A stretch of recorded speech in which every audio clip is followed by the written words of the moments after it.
Ready. Play. Also, one of the best matches of the second round will be Ruud Mensik for me tomorrow. I think that Casper against Munar, the going 5 sets against the Spaniard. Yeah, he was just playing like pretty off for about 2.5 of these.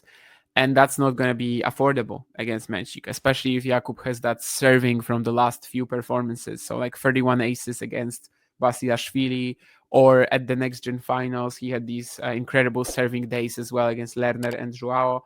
Of course, he lost both matches, but the serving was what was keeping him in it.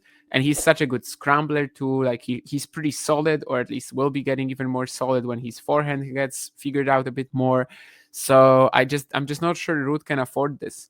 I think before the event, I was maybe a little is Menchik going to have enough in the tank, because he had 2 very long weeks in Brisbane and Auckland. But it looks like he probably should. It wasn't the most physical match against Nicolas Basilashvili. So I just don't know if Casper can play like 5 high quality sets based on what we saw in the opening round against an opponent who's both serving much better than Munar, but also is similarly scrambly, I guess.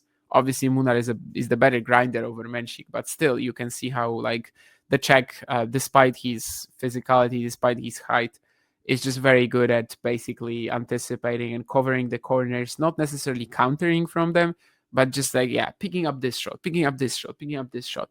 And that should be pretty important against Ruud, especially if we see this like very aggressive version of Casper that we've seen so far. So to me, that's like a 50-50, and maybe even with a slight edge to Menchik. If I was to just, put a name on the list or whatever, I would probably go Menchik. If you enjoyed this video, make sure you hit that like button. Don't forget to subscribe and click that notification bell so you don't miss out on all things tennis.